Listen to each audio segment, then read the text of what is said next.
Okay. Hello everyone, good afternoon. Okay. Usually after lunch break, you take some white rice or any carbohydrates. You feel sleepy while. It's, condensation.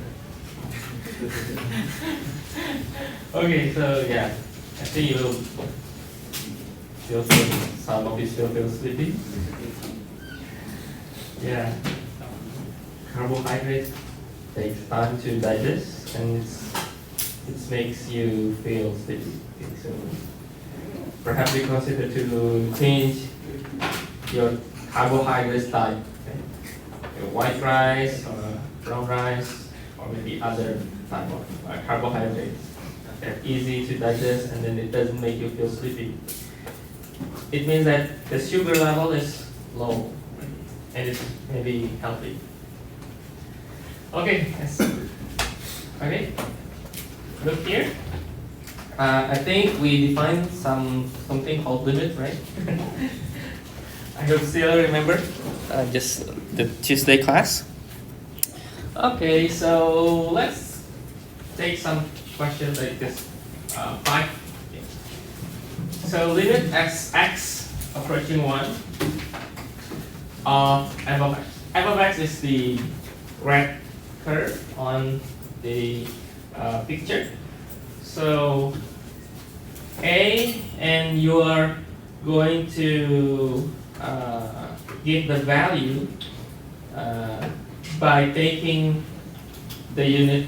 So 1, 2, 3, 4, 5 like that.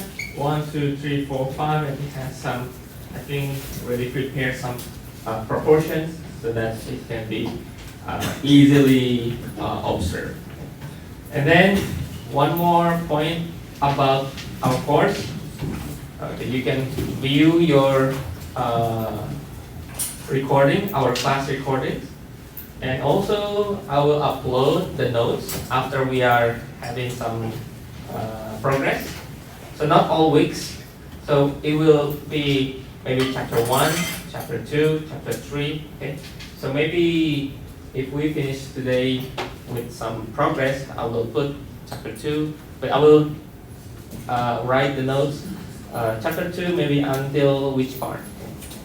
So you can help to, it can help you to organize your own notes. Okay. Okay, back to the picture. Limit as x approach 1 of f of x. What will be? Just take 1 and then it's 2, right? Easy, right?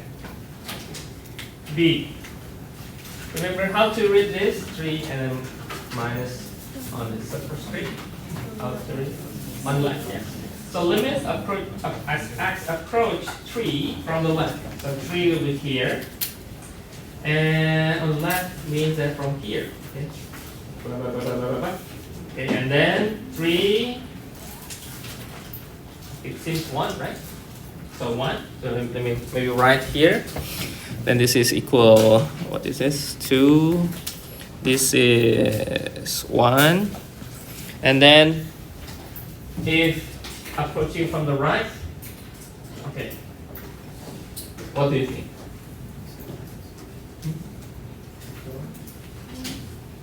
So it's going from here, right? Okay. I heard someone say 4. Yes, 4. Agree? Agree? Okay, agree.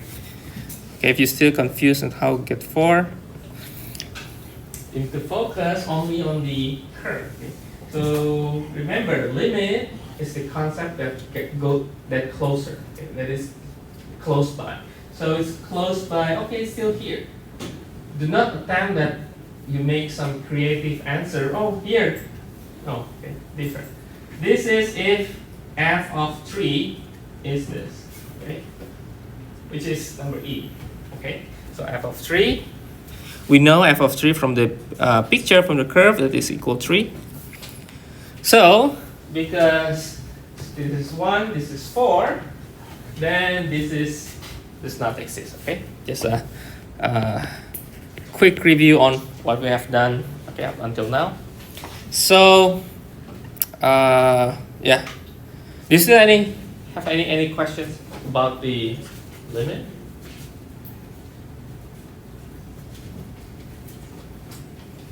I think a few students feel confused.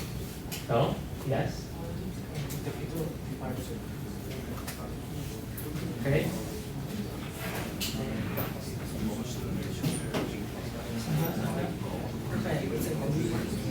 Okay, who's still confused about this? No? Really? Really? Could you please make the difference between the this graph where there's actually one tree, the point you see the one that's what was it? Which part of the function?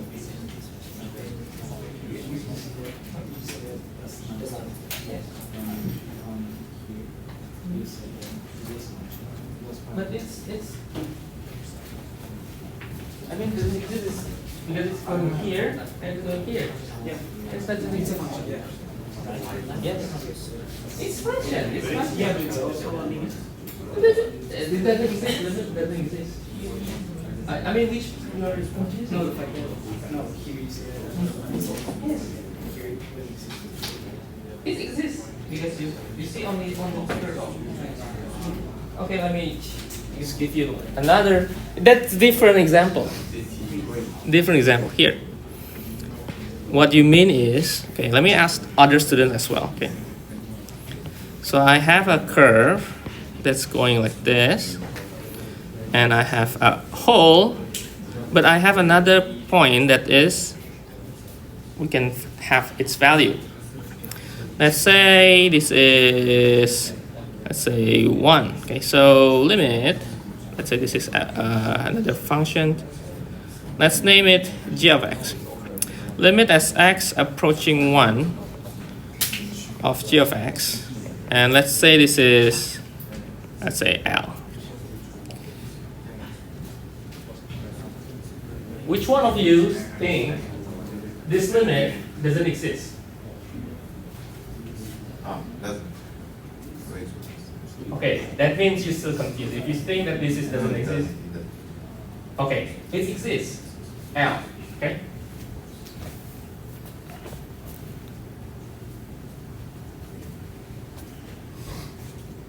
But if I ask if it's continuous, it's not continuous. That's different. Two different things. Okay? So why it exists? What's your argument if I ask why this limit exists?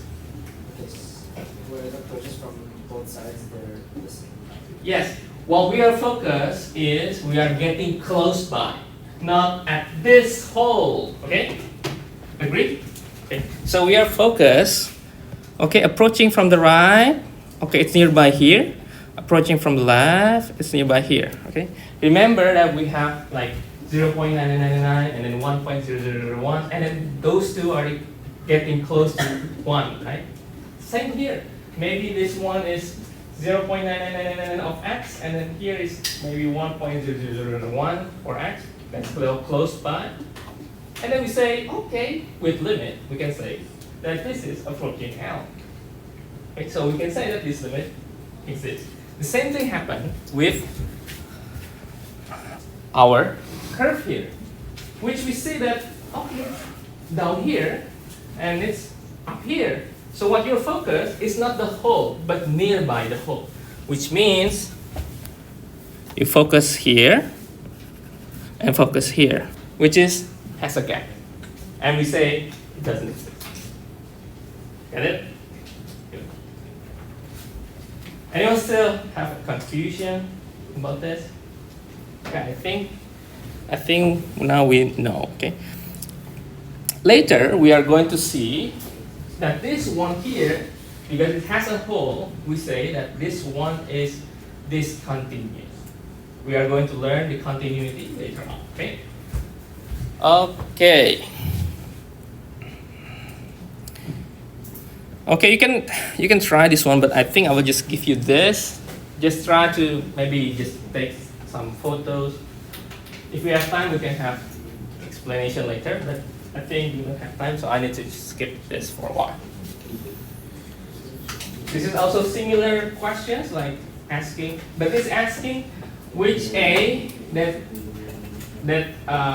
have the same description with one of these options. So, for example, the limit doesn't exist, but the function is defined on that A, so you need to find which one. Okay.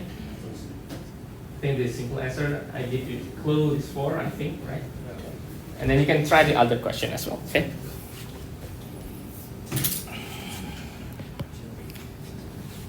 Okay. As long as you keep the core, the principle, any questions regarding the limit, continuity, and functions, you should be able to overcome. Okay. The complicated part is the algebra, which we are going to implement later on when we learn the derivatives and integral later on. Okay.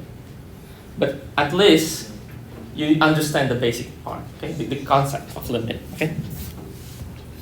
Okay, let us continue for a while. I will give you this. Okay. So I will let you just see and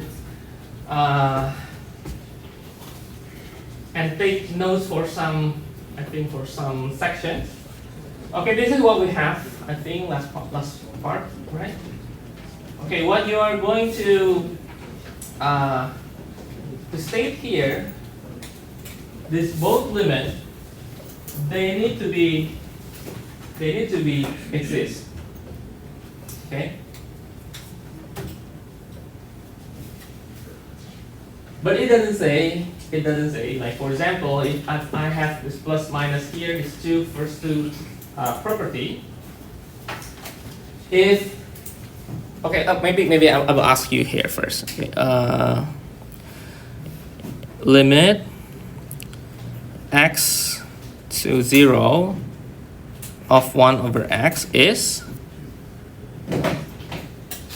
you write, yeah, infinity, right? You can write infinity because it's in terms of limit. Exist or not? No, right? Okay, so it doesn't exist and it's infinity. Okay. So if I have this, okay, and then and I have another one, let's say another functions, but I think similar results, right? Similar result. This is same. Doesn't exist. Okay. If I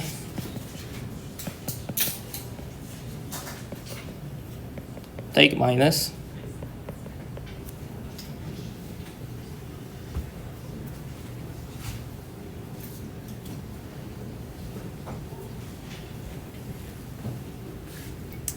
what will happen?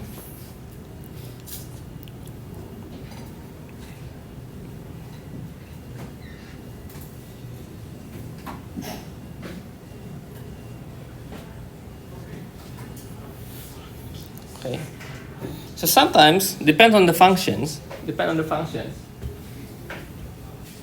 the default says that this is exists, and you can take all the following things. But sometimes, perhaps if you change the functions, like if this doesn't exist, perhaps if you try to subtract or plus, maybe if you change with another function as well, maybe you could get something.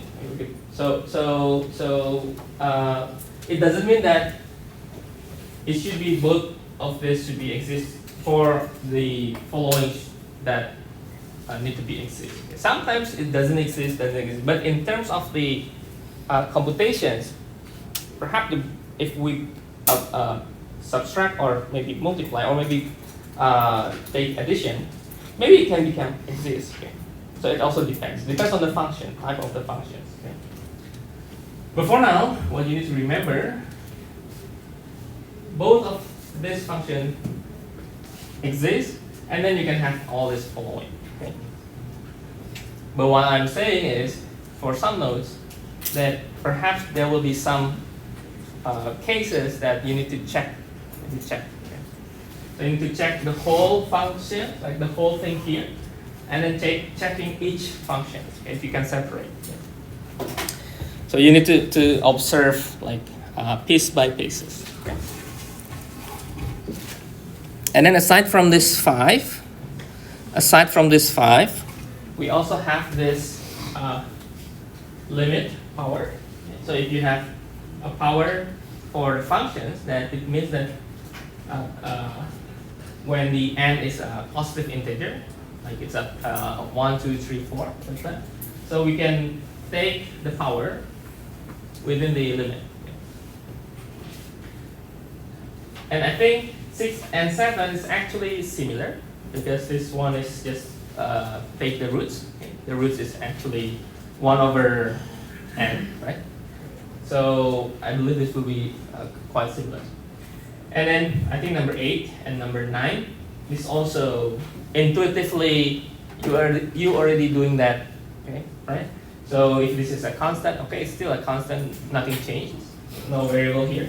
And if you have x, this is just we call it direct substitution. Okay, one way to check the limit. Okay, you can just plug in the x, okay, with the number and check. Okay. And then another way is the same, direct substitutions, okay, for the power for the positive integer. And I think this is also the same. So you could make this in a, perhaps you can make it similarly. Okay. Okay. But what I want to emphasize is how do we apply, or maybe how the logic process. How do we see and how do we evaluate the limit? So I believe some of you familiar with the L'Hopital rule, right, in high school, but we are not using that yet. That will be maybe chapter 6, probably chapter 6. So we are going to focus on some strategy to evaluate the limit. Okay.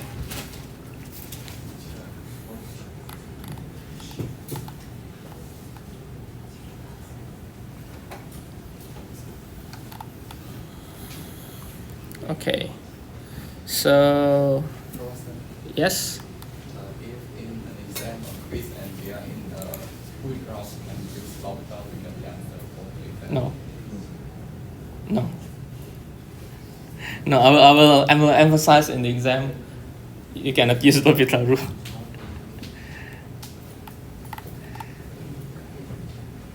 But do you know how and why you are using L'Hopital rule? It's easier. Mm-hmm. Easy. I mean, you cannot use it unless there is something in the equation, right? The requirement. Right? Do you know the requirement? Okay.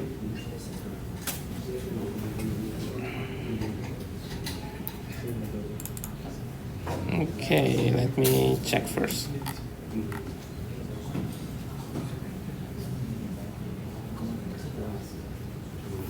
Okay, maybe for example here, maybe some of you still confused. Maybe the best way to describe this may be this function. Okay. So with minus 1 over x and 1 over x, and then this will be minus, okay. And then you see clearly, and then easily to be proven, because 1 over x and 1 over x squared, it seems that you are forcing to subtract the infinity minus infinity, which you cannot do that, okay? That is just my mistake, okay, sorry. This is the best way to prove, okay? Okay, so you have 1 over x and a negative 1 over x. Both are getting, doesn't exist in limit, right? So if we take this, and we are using our property,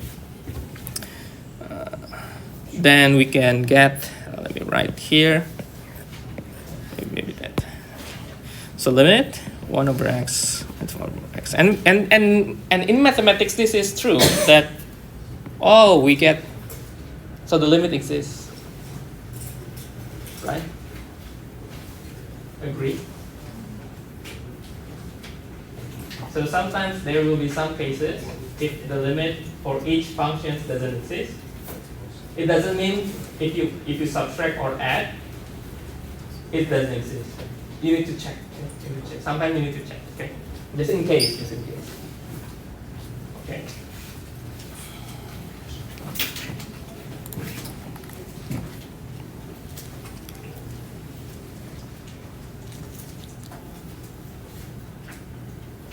Okay, and another part that is, I think, need to be emphasized is this part. Okay, it's gonna be 0 here.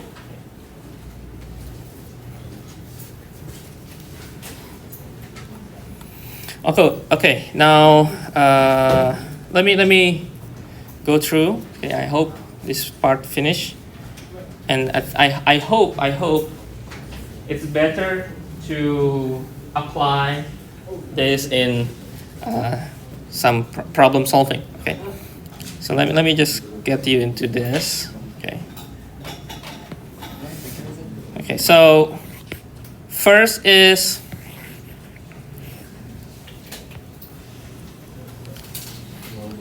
we can have it, like I said before, we can have direct substitution for some function or for some limit. We can do that, and we can evaluate directly. Okay, so here's my diagram. Okay, evaluate limit. Okay, right here, no L'Hopital yet. Okay, so first, of course, is direct sub. Okay, and then after that, we check, and then we need to ask ourselves, is it indeterminate?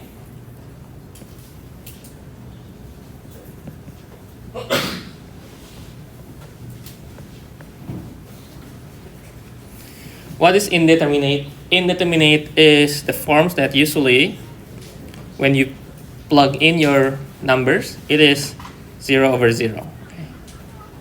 Or infinite over infinite. We call that indeterminate forms. Indeterminate forms.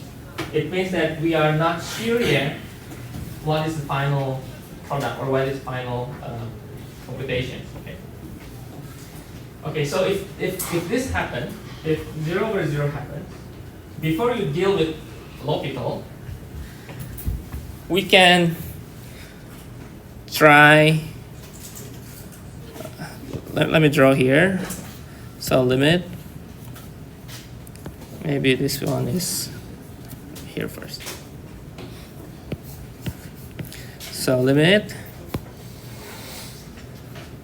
x approaching a of f of x.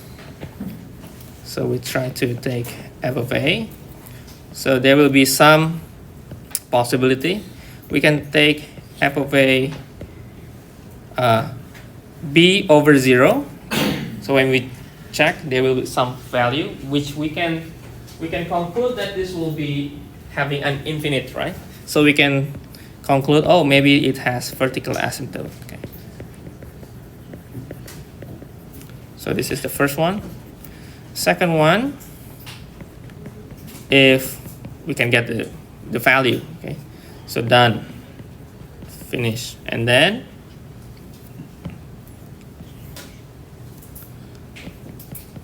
we get 0 over 0, okay, the indeterminate forms. Okay.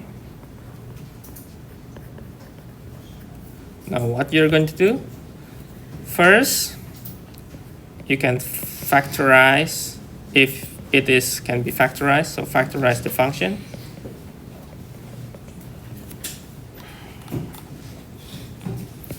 And then second, rationalize. Rationalize means if you have like 1 over square root something, then you need to multiply with the square root like this.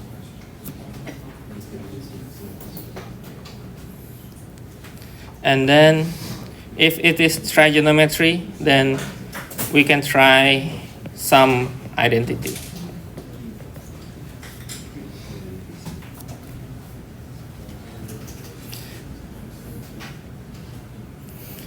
And the last one is the L'Hopital rule, but this will be later.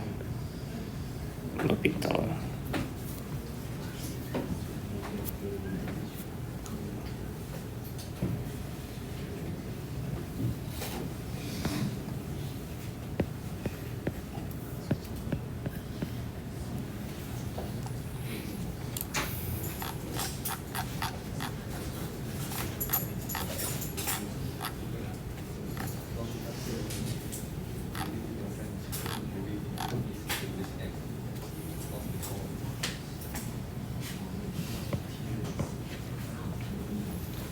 Okay, so this one is for example. If you have limit as x approaching 1, and you have this x squared minus 1 over x minus 1, which obviously this is a function that can be factorized in this x squared minus 1. So now we can take the limit.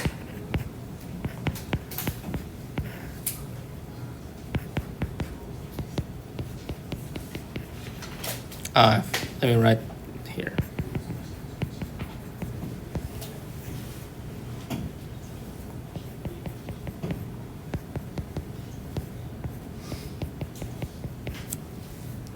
Okay.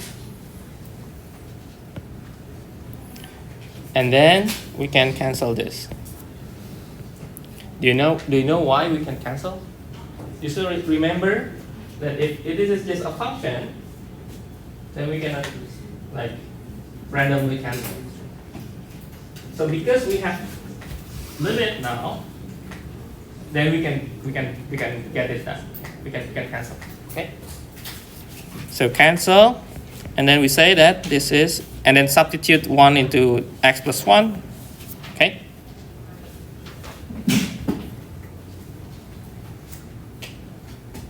Okay.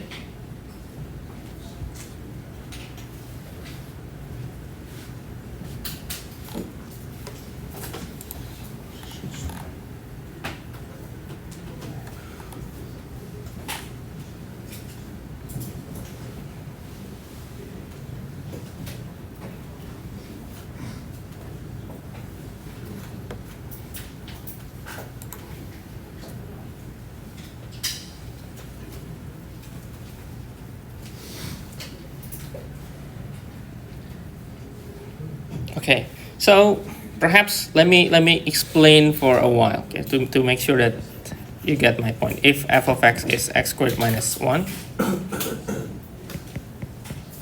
and I have gx, it's x plus 1, okay. In functions, this is not the same. But in limit, it is the same. Why? Because we don't care the value when we put in the x. Because sometimes the x itself, maybe it has a hole, but we don't care. As long as we can approach from the left, from the right, whether it has hole, we can find the limit, right? So we don't care about the domain much. Okay? But for this one, functions without limit, it's very different because in one point there is a hole that is different, right? But the value of limit, because it's getting close, that's the same. And we don't care the value of the hole, right? Okay.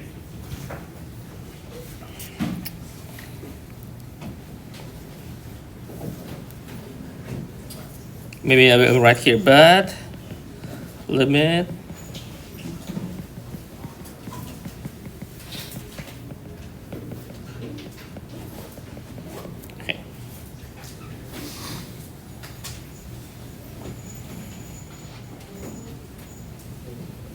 and this is getting also some notes that actually this is explanation for all of this. So if you have the functions f equal g when x is not a, then the limit still the same. Okay? It's still the same, provided the limits exist.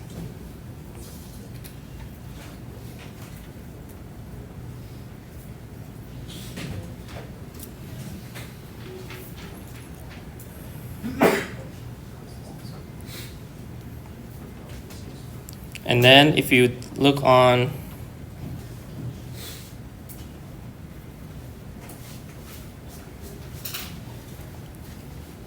here,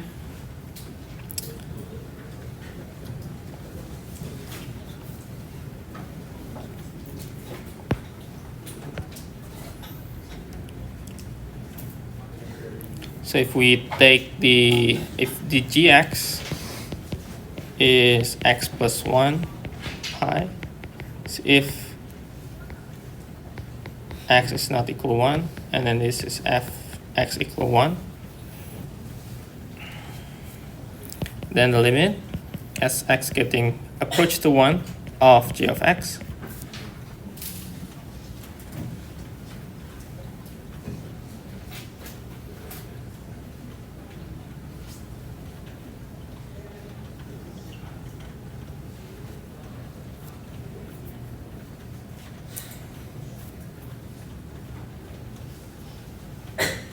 So basically, if we want to calculate the limit, we can just directly substitute 2x plus 1, which is equal to 2. This g of x when x equal 1 equal pi is not included, as I think I explained in your question. The same thing here. So this one we can just substitute, and then you can just focus on the points that nearby the whole, okay, the whole point, or the discontinuity.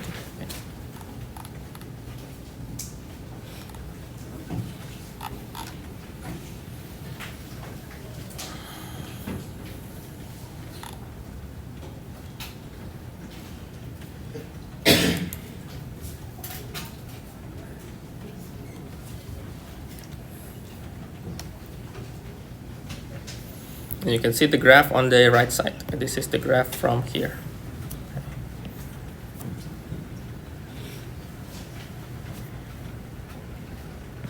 Maybe the below one.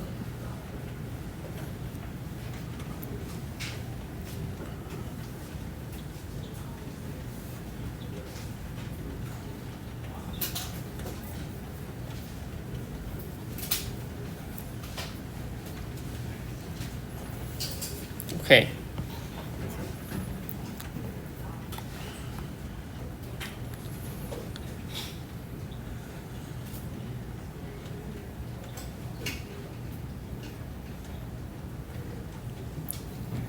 Okay, let me give you a few examples on this part here, how to evaluate limit.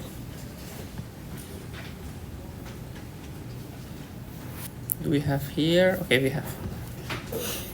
Okay, now let's say limit as x approaching -1, x plus 1,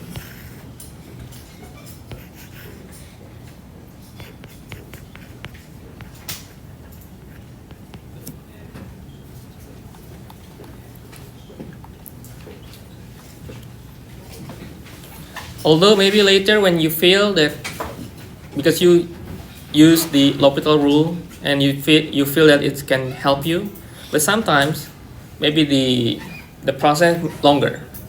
Maybe you could try different way. So I will give you this different way, okay? But I think it's just a normal algebra operations. Okay?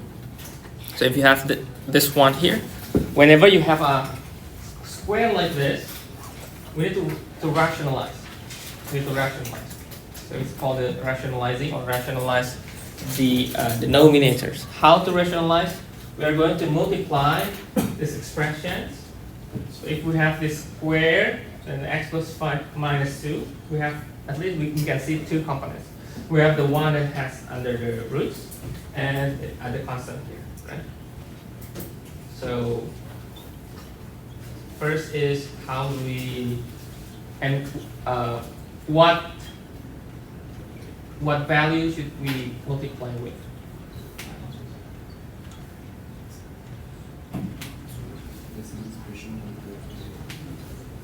Yeah, we need to remove this one, right? We need to remove the root. So at least, let me write here. So limit. So let me write again. And let me use different color. Okay. So rationalize, if you see, we have negative here. Then we need to, so if this is A minus B, we need to A plus B, right? Okay.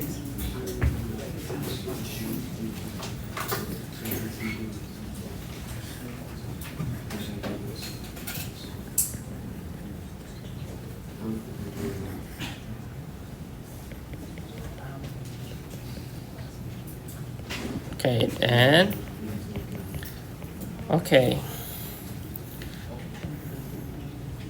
So this will be.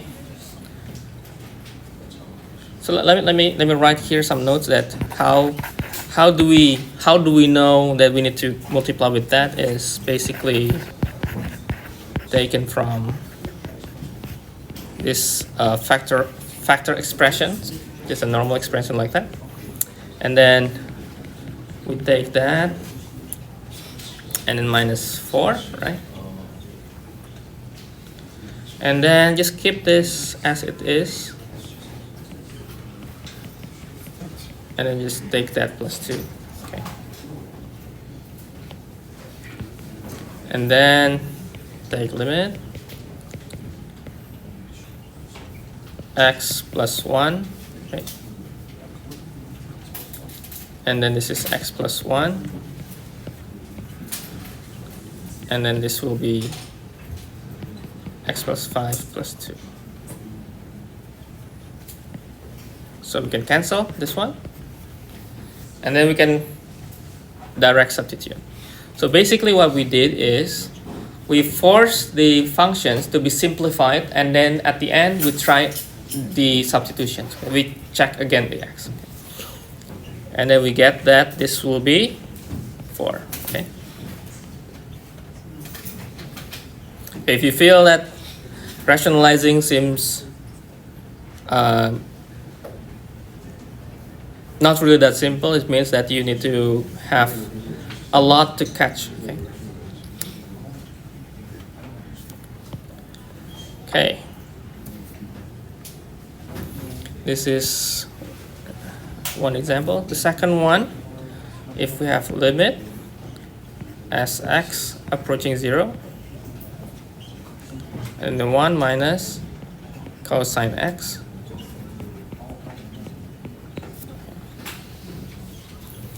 And again, you can check first, direct substitute, and then okay, 0 over 0, indeterminate forms. Sometimes maybe the questions, you take the factorization, blah, blah, blah. But when you check the substitutions, it gets value. It means your process will be invalid. Okay. Checking first the x is pretty important. Okay. I checked some questions on the textbook. Some questions just direct substitute. You don't need to do this. Okay. And perhaps in my example too.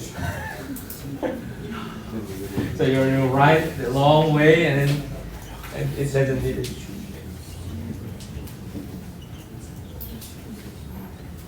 Okay, so check this one. We have 1 minus cosine x over 2 sine squared x. Okay. This is also, I want to review some trigonometry identity. Okay, just to refresh your memory. You already memorized it before and then forget. Okay, we have 2 sine squared, we have cosine on the top. What can we do now? Okay, the very basic identity, right? The very basic identity, let me review a little bit, is sine squared, let me write, x plus cosine squared is 1. And then you get sine squared is 1 minus cosine squared. Perhaps this is something. Okay, so I think we get some clue here. And then we take this, and then we can exchange sine squared with 1 minus cosine squared x. Okay, and then what happened? Okay, do not cancel first. We need to factorize, right? We have to factorize.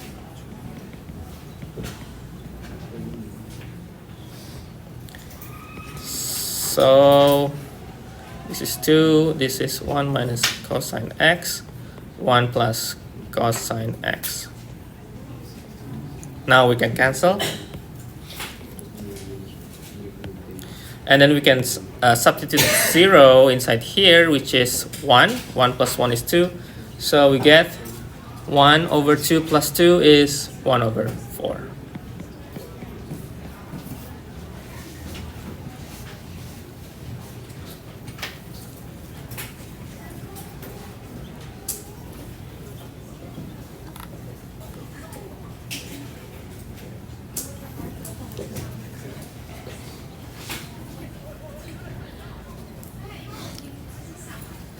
Okay, so trigonometric identity, some algebra like factor is rationalizing. I think 3 fundamental parts if you want to try to solve the limit.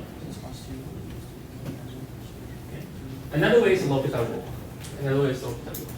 But that is after you learn derivative. Okay. Great. Any questions? Questions so far? Still okay, right? Still okay? Questions? No?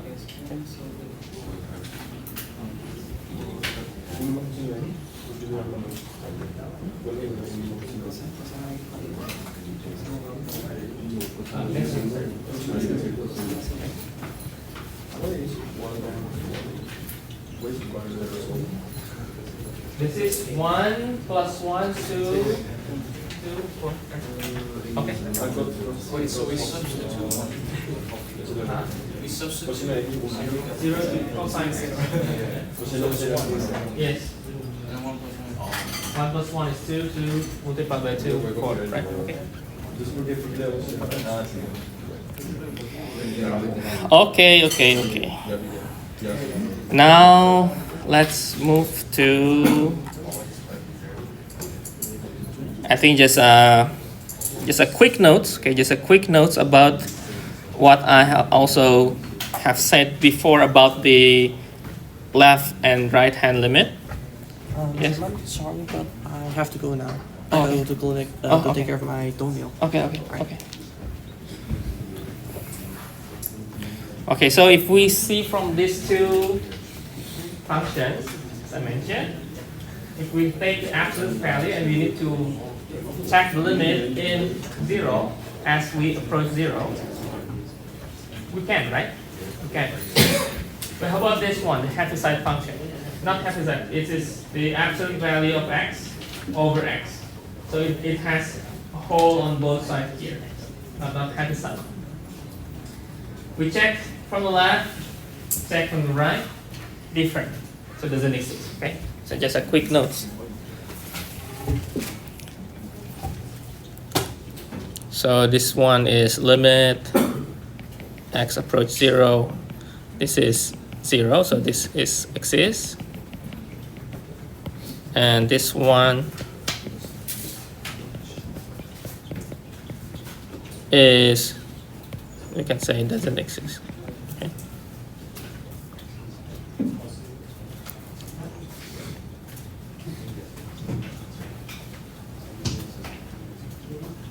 Okay, now this is what we call the squeeze theorem, or sometimes another book say that this is pinch theorem, but I think I will just use this squeeze.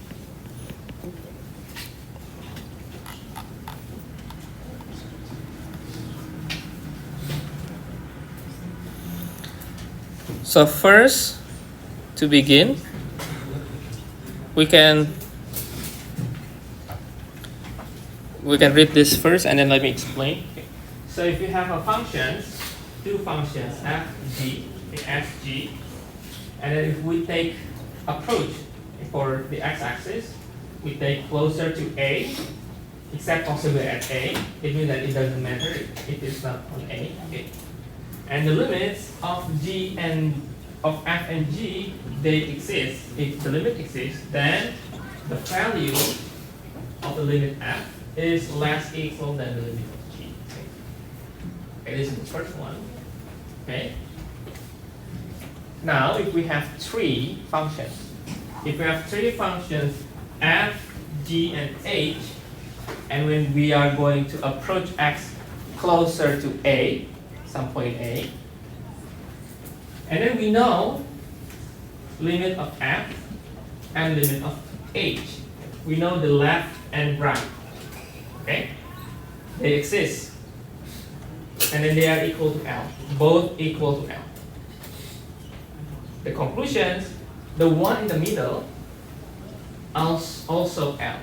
Okay? Okay, the squeeze theorem.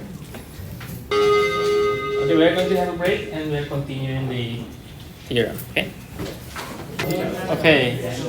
Well, let's continue, and perhaps some of the, usually if you read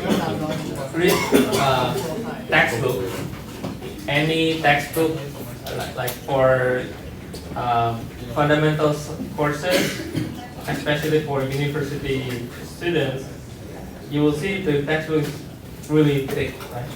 And sometimes the words, it's not like a simple word to understand. Like sometimes you need to see the graphs, and sometimes you need to rewrite the concept by your own words, and that's okay. That's still okay. And this one is taking from the textbook, which is sometimes some of the words feels maybe heavy and redundant. Okay? So I'm trying to digest all this into simpler definitions. Okay? So, for example, this is squeeze theorem. Okay, the squeeze theorem, I think it will be better if I just make it through here. Okay? So we see at this nearby point A, and we see that it is getting intersection at this point, right? At A, it has one intersection. But we could see, and we can have the requirement that we have the functions g in between h and f. It's squeezed between. It's squeezed or pinched between. Which means that we need to make sure that this is true. This one. So we need to make sure that there is one function in between two functions. So sometimes you are given a question of limit, and then you try many methods and it doesn't work. Perhaps you can make that function as a middle function, and then you think how to make another function. And you could say, you could try some simple function, whether it's true or not. Maybe you can draw this one possibility. And another possibility, if it is a trigonometric, like sine, cosine, which has maximum and minimum 1 and negative 1. So you can also predict that, right? So let me give you some example. So if we take limit,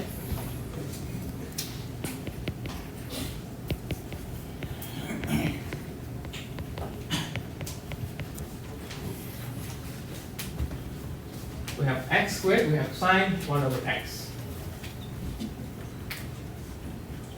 Okay. How to compute this? It's zero. But how? But how? Because x squared is the infinite function. Sinus. Yeah, sinus is infinite function. No, it's Not wait. infinite. It's border. Yeah, it's border. it has 1 and negative. It has a top and the bottom. Yes. X squared not. Yes. But Yeah. but not. Yeah, that's very good logic. You can say that because it is going up and down, and this one is close to 0, you can also use that logic. But for now, to make it more confirm and the answer is correct, we can say that if we imagine this sign here, if we take the sign out of the equation, and I've shown you the graph, I think I'm using the pi over x, and you will see the graph when it's reached 0, it's getting like this, right? Yeah. So, but we know that sine has a maximum of 1, right? And the minimum is negative 1, right? Trigonometry. It's always like that. So, we take that as our clue just to write this down first. Okay? And then x squared is a positive function. It's always positive, right? So we can multiply this with x squared. Okay? So we see now we have this one is a middle function.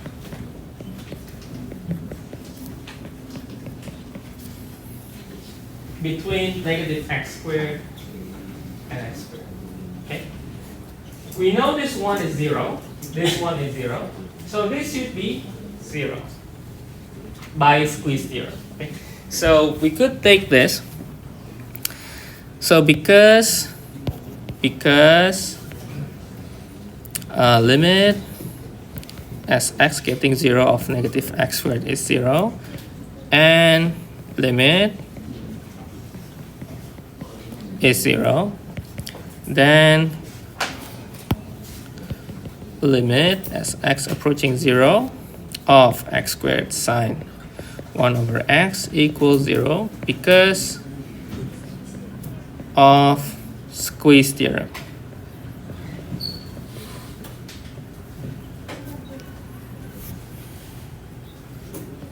So sometimes the squeeze theorem can be helpful for some limit that is not possible to do the algebraic operation. So you could do this by the squeeze theorem observations. Okay.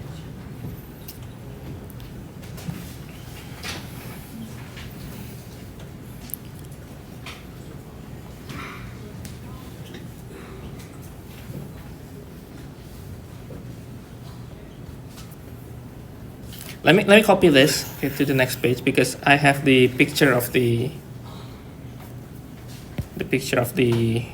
functions. Okay. Here, that's the picture. So it's precisely x squared and x squared here, and this is the x squared sine 1 over x.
And using the same theorem, I think you could also prove that the limit as x approaching 0 for sine x over x will be 0. 1.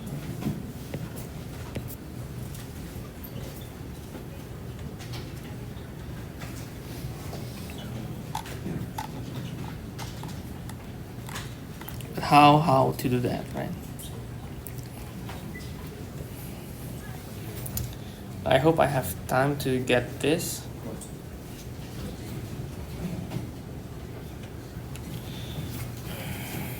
And by the way, the first week of October, I don't think I can teach the whole week. So starting from October 2nd, the whole week I will not be here.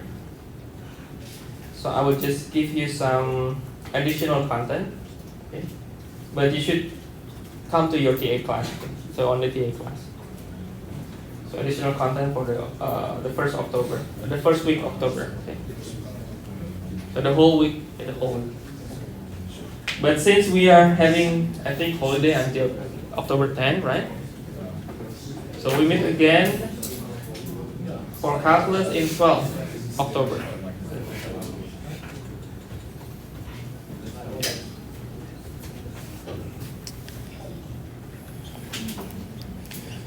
I think I also will post the announcement later. Okay. So let's just keep this for a while. Okay, let's keep this for a while. I think we are going back to this because I will now focus on here. Yes. Can I ask a question? Yes. How do you know when to apply it? Will you ask us to prove the limit using these? When you are not where you are not able to compute that regularly. Okay.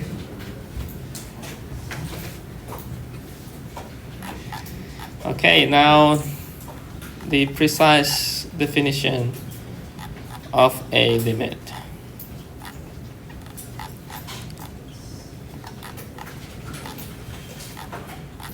Let me check, do we have?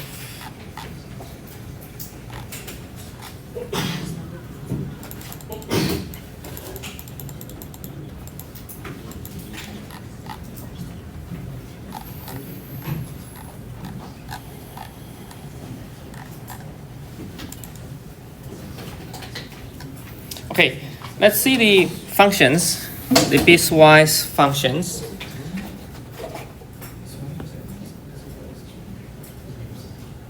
We have f of x. It can be 2x minus 1 if x is not equal to 3, and it can be 6 if x equal 3. Okay, so with your intuitions, if we getting close x approaching 3, okay,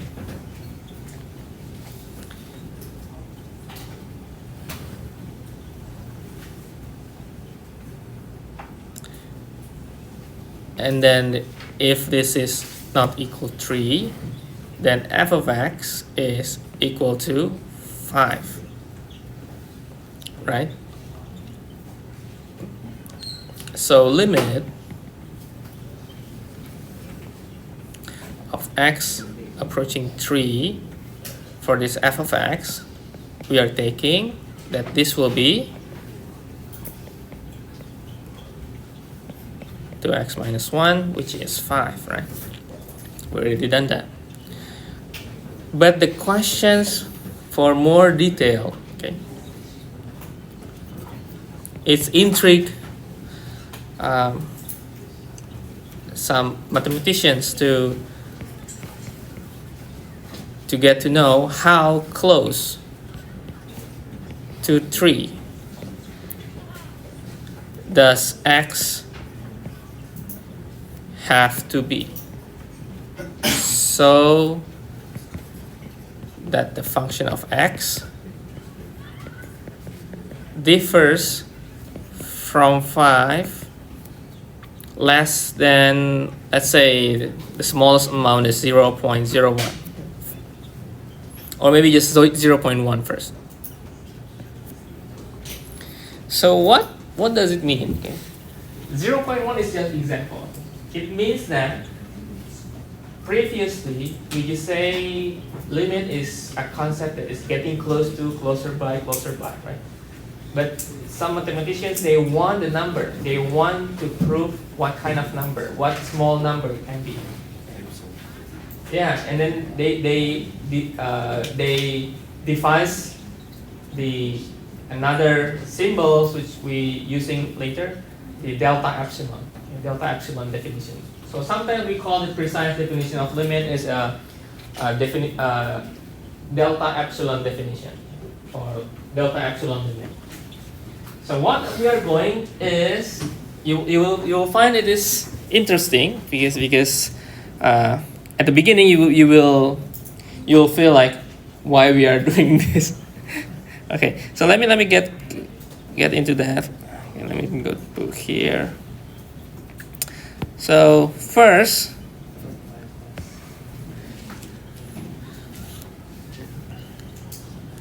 so distance x to 3 is we can just write with absolute value, right? Okay, for the distance for x to 3, right? And then distance f of x to 5 we can write, okay. So if we want to look for how close the x to 3 so that the distance from f of x to 5 is only 0.1. So let's say 0.1 is our small number, okay? So first we want the distance is less than 0.1. Okay? So this happens if we get this distance, right? It's less than, we call the delta. So what we are going to do now is we are going to find what kind of delta. Okay? And of course here you need to mention that x is not equal to 3. That's from the definition, right? So because when x is positive is also equivalent with this, right? So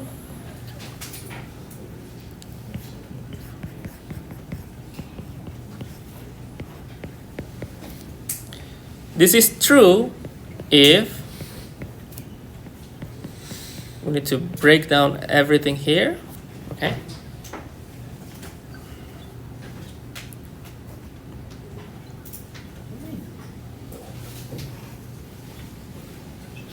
And then if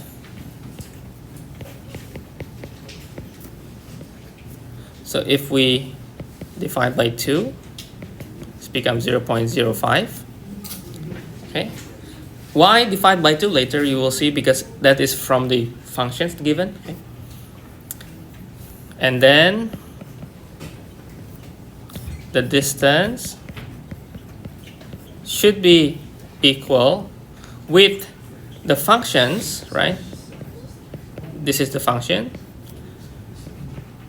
that is 2x minus 6, or we could say that we can see that this is twice of the x minus 3, okay, which is less than 0.05.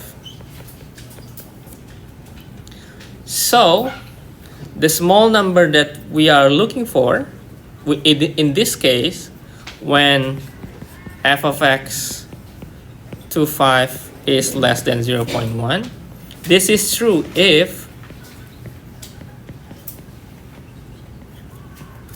the delta is 0.05. So by taking delta equals 0.05, then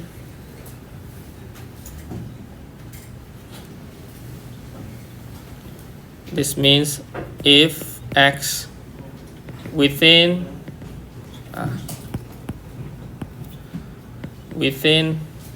a distance of 0.05 from 3, then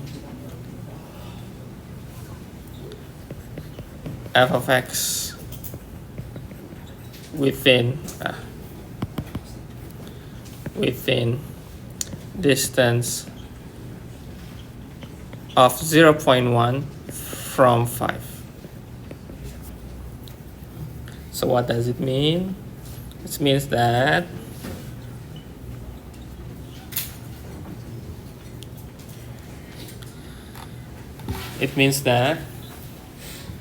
if we want to find a small, you can think like maybe like an error 0.0 something, right? And we would like to know how to get to that error. Okay? How x can be input. Okay? And those x we call the delta. Okay? And the value for this y-axis we call the epsilon. Okay? So there is a small amount of distance around here, which is we call the delta, and it will reflect to the epsilon. Okay.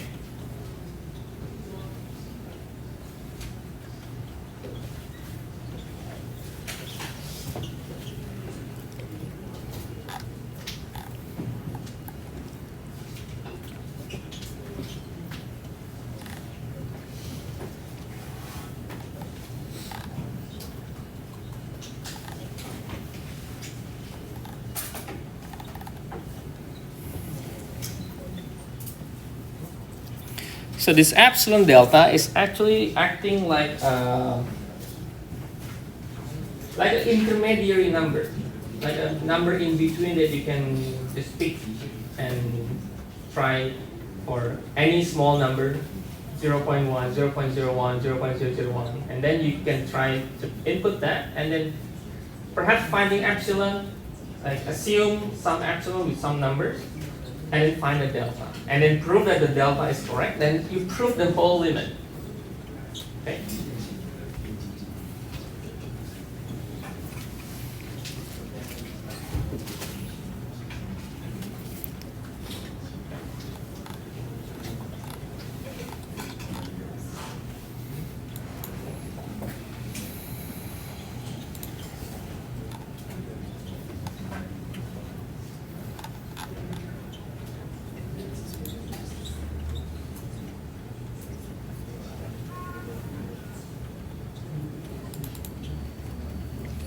Okay, now if we'll take a look for a while here.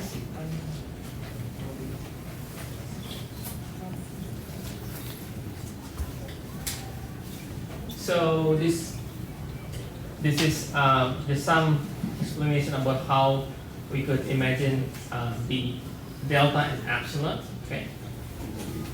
So imagine that the delta is really small. Okay, the delta is really small.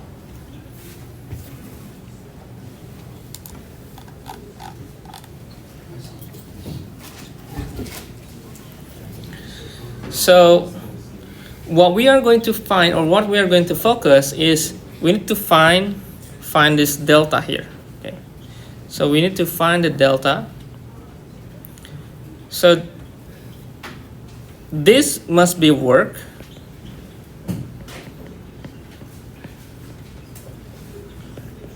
for every positive epsilon. No matter how small the number is chosen, the delta should be work. Okay.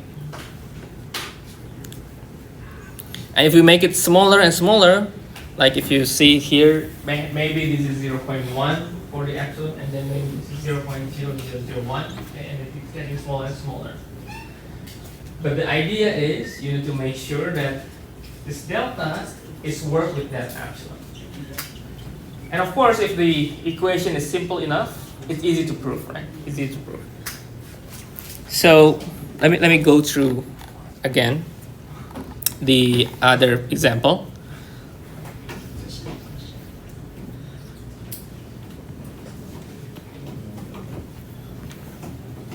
So prove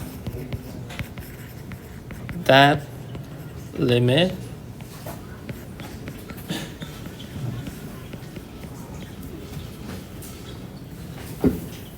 before we learn the precise definition, if we were given this limit like this, okay, we know it's 7. Can prove that. So it means we need to set up the epsilon with a small number. But the idea, okay, after we set up the epsilon, we need to prove with some delta, and then we check the delta that work with all the process. And then at the end, we are proving everything. Okay. So first, we take, for example, we just take the, so we call this is the first analysis. Okay, the first analysis.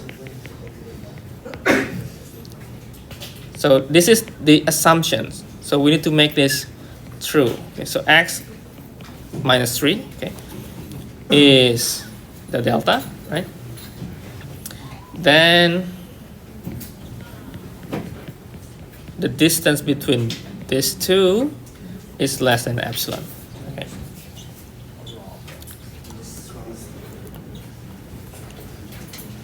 Sometimes the epsilon delta, they work together, especially if this is just a linear equation. We can predict what kind of relations that we want. For example, we say that we have this x and this is 4. So perhaps something over 4 that would work with it. So we could say that perhaps if, or maybe let me write with different color to make there with some notes. The notes that because we can make this mathematics becomes like this, and we know that this is 4 times of x minus 3. So this is maybe will be useful for our delta because it's exactly 4 times. Okay? So it's exactly, this one is 4 times our distance of x, right? So maybe we could suggest that perhaps delta is epsilon over 4, okay? Because it's over 4 times. Okay? So if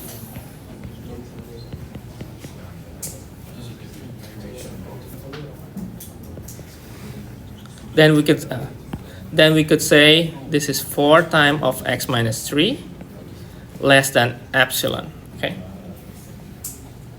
So perhaps that x minus 3 is less than epsilon over 4. So this is a good indication that we could suggest or try that delta is equal epsilon over 4. Okay. So we choose the delta as epsilon over 4. So we need to show that this works. And of course this will be working, right? Because it's just a simple equation. Okay, and then given the epsilon that is positive, choose delta equal epsilon over 4. Then if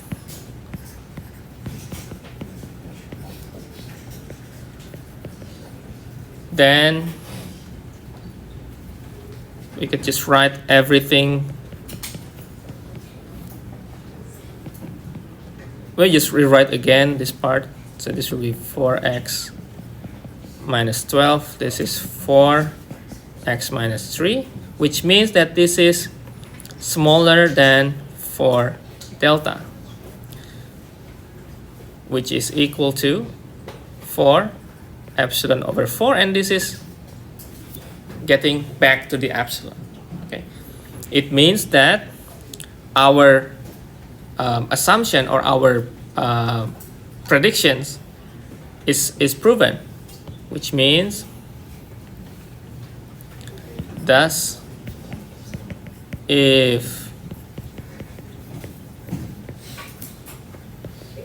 then this is true that this is less than epsilon. Okay.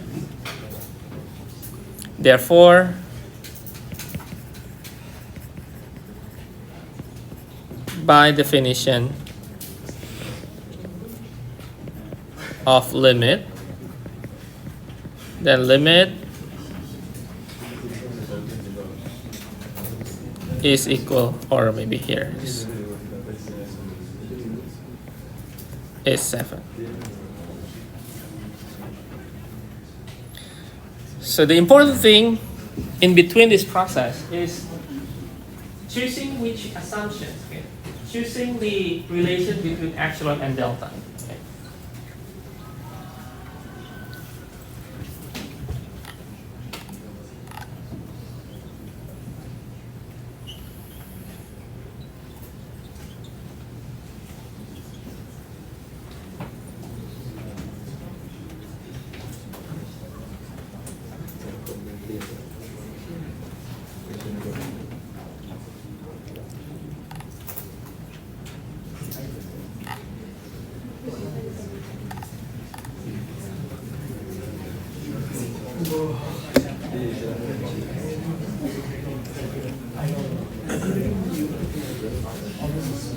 Okay, confusing, right?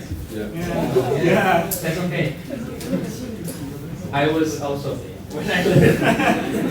I left for 1 year and I don't understand any of this. So I've been doing the first like 5 lines after this. I have no idea. Oh, okay. So let me get through. Okay. So whenever you want to prove, This is fine. okay. So first you want to prove. Okay, first you want to prove that the limit as x getting close to 3 of 4x minus 5 is 7. Okay. So first of all, well, of course, if you see and you can substitute and then okay, it's true, right? But what is the proof? Okay. So what the proof is, we are going to see. So the idea is taking the x to 3 as, okay, that's the first distance. Okay, we need to take that as a distance. It is 1. And the second is this 4x minus 5 minus 7. Okay, so there will be another distance, right, for the y-axis. So we have 2 distances. And we need to define the small distance because we are thinking limit that is get close by, right? We are getting close by. So there will be like a small numbers. This number can be any number, right? We define that small number as delta. Now when we plug in delta, any delta, this resulting less than we call epsilon as resulting from the delta, like this one here. So we get a delta here, for example. This is just to show you we could make some distance. Of course, the delta is really, really small, okay? So that will be the delta, and of course it has some result, which is the epsilon. Okay, that's this. So we need to find how we can relate this delta and epsilon so that when we plug it all together, it's proven that this limit is true. Okay, so what's another clue? Another clue is if we could see from this equation here, from the distance, we could somehow see that, okay, this is just a 4 times of x minus 2, which means that perhaps the relation between epsilon and delta is just 4 times, right? So that's the basic idea. And then the rest is just writing some if and then, okay? So we start by if, okay? We say that, okay, we need to take this as a positive number of delta, okay? And then we check with the 4 times x minus 3, which is actually our distance for the f of x, right? So we can see that this is the number that perhaps we can try, okay? Because of course this is going to back here, right? So we choose that the delta as small as this epsilon over 4. So we take that and we suggest, okay, choose this epsilon over 4. And then whenever this positive, this is actually the same thing as the previous one.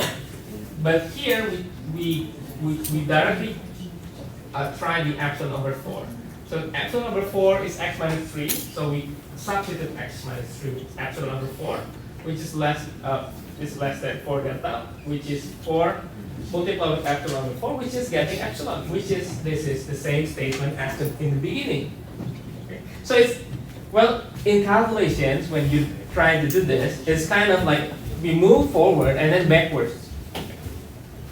But somehow we need to say something in mathematics language. Okay. It's not just like compute something and then produce numbers. No, we need to say something here. So we need to say that, okay, with epsilon over 4, we can get back to this epsilon, right? When delta is epsilon over 4, we get back to this epsilon. Then, finally, we can say from all the statement above that if we have this positive, okay, the distant positive, that is delta, then this is true, okay? And then, by definition of limit, by true definition of limit, by this and this, we could finally say, okay, the limit, this equation is equals. Okay?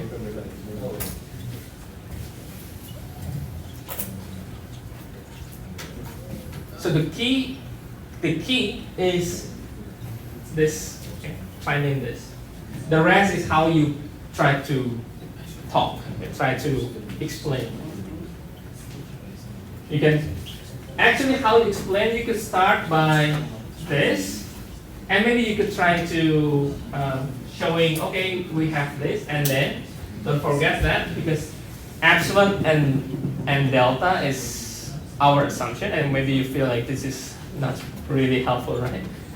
So epsilon and delta is somehow, that is it's a small numbers that needed to make this limit true. If this is somehow we are not able to do that, then it's not proven. And also,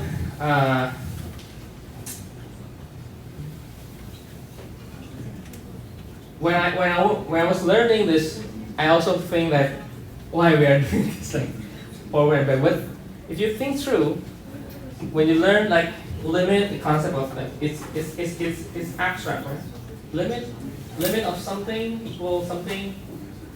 That limit is actually not the exact numbers. Remember, when you try to limit x equal to 3, like x approaching 3 of f of x, you're trying to get into distance 3, right? You can try to get to the 3, but not actually it's not still not 3.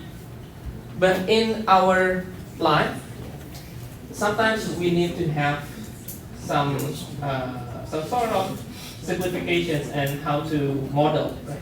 How to simulate with equations, and this limit becomes really helpful. And I think with some simulations, we could also make this delta epsilon definitions more meaningful. Okay, it's okay if you feel like this is like a boring and not really useful in the class. That's okay. I also feel that too. I was learning this. But later on, when you are trying to get into more advanced learning, you'll see that, okay, this is actually important. There's not much applications in engineering, actually. In engineering, there's not much application for this one. Not much application. Why we learned this? Because this is fundamental. This is fundamental. This is fundamental. For engineering programming. Yeah, for applications in engineering, not much application. Not much means there is. There is, but not much. I have two questions. What is the for this one? Yeah, the last. Yeah, the we try. We suggest and try. What if we try another We can. But actually, this is because. This is because we see this relationship that is 4 times. So we have to remember is important. What does the E stand for? Epsilon. What is that different to the delta?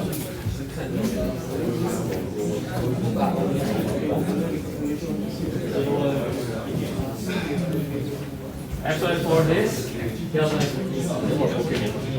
So delta is like for the x. And then Yes, the epsilon for the line. So we are trying to make what kind of delta that made up of this. Okay. Okay. Okay. The thing is, how do you picture it in a graph? That's the thing. Yeah, you can understand, right? Yeah. This one, this one. Okay, this is, I think, this precise definition is just a short section that just to keep you in mind that we need to somehow to define precisely. Maybe a few sections for a while. We can also try the left-hand limit and right-hand limit, and then taking the delta and the epsilon. And what the difference is, we are just trying to make out the distance between this f of x and the distance for the x. But I think as you can see, for left-hand limit, we can see that the delta is on the left side here. And for the right-hand limit, the delta on the right hand. Okay, so it's just one side and another side. We can also apply the same principle, precise definition limit, for each one side limit. Okay, left or right.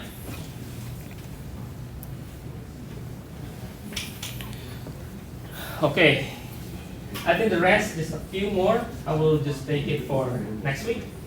And my plan is next Thursday, our first quiz. Yay!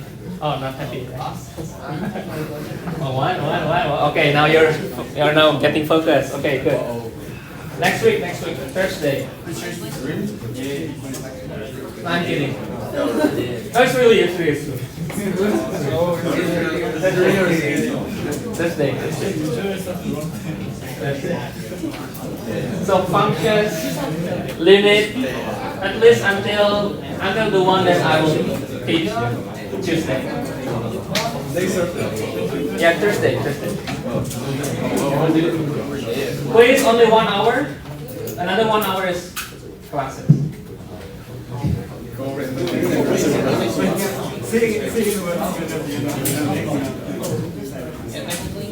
Something related to function and logic.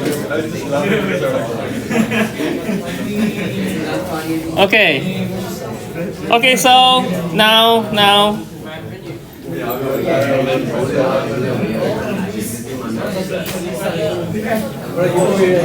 Okay, post test.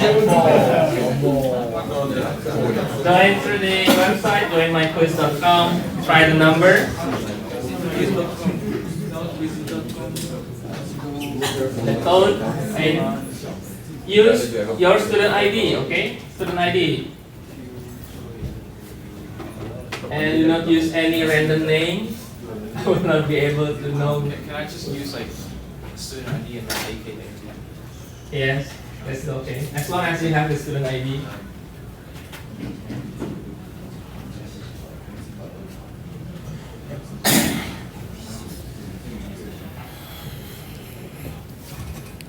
Yeah, I think we still, yeah. I think it's just 5 to 6 minutes in total. So it should be okay. Multiple choice. So you can choose random answer if you are maybe doesn't have any clue.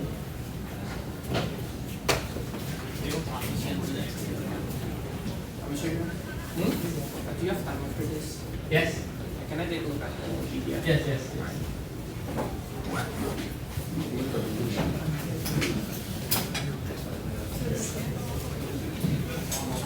Okay, airball king. I think that you. I know who that is.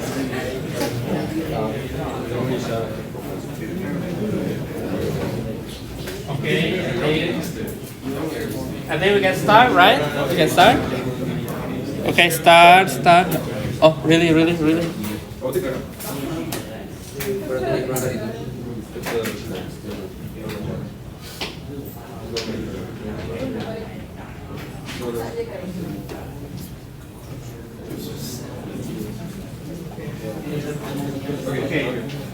Okay. I think we can start.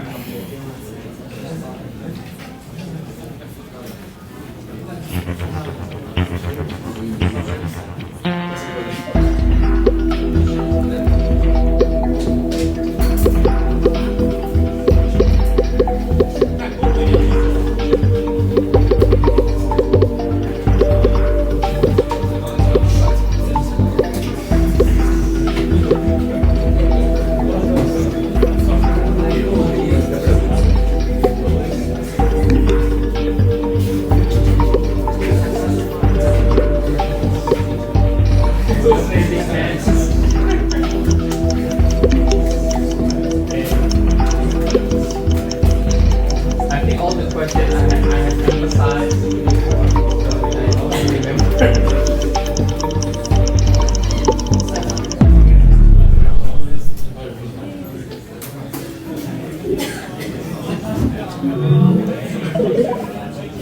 Okay, good. Okay, it's true. Okay. It's true, it's limit. Not a function.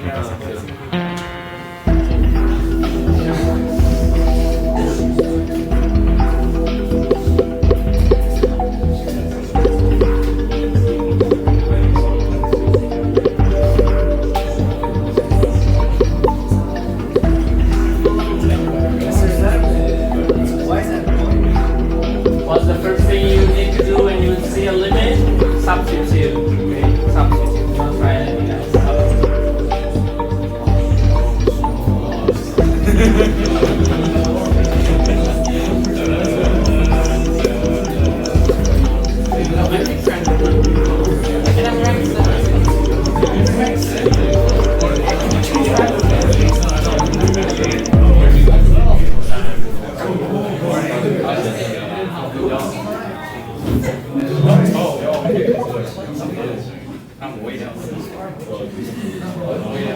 Okay.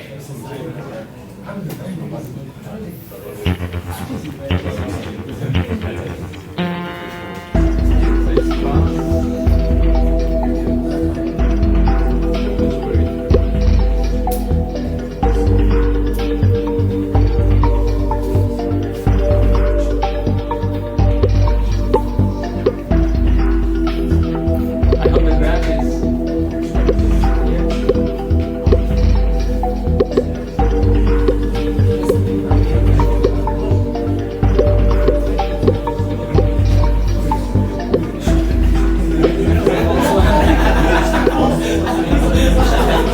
I read the first one, I'm like, oh, that's true, so it's not that one. And I You read need to find the false and not the true. False.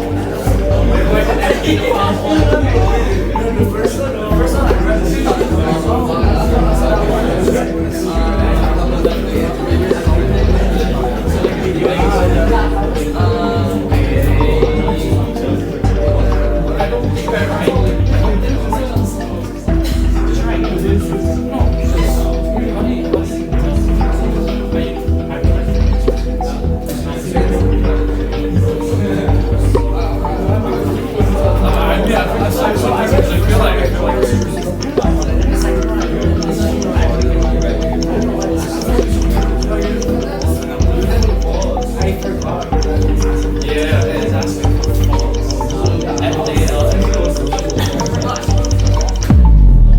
Okay.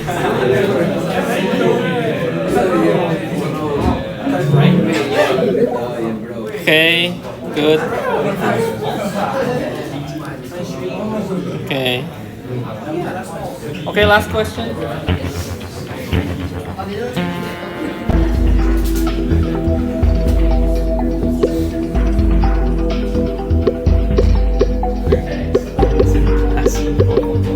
And I even mentioned the example.